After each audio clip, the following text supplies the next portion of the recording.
Itong sasakyan na to ay isang Toyota RAV4. Pag mayroon kayong ganitong sasakyan, tas hindi nyo alam ang size na gulong, pag-usapan natin.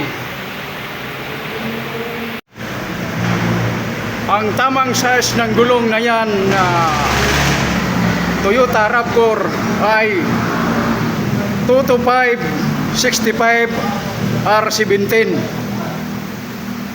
Yan po ang tamang size ng gulong ng sasakyan na yan. Pag mayroon kayong ganyan na sasakyan, ayan po ang tamang size ng gulong na yan. Maraming salamat.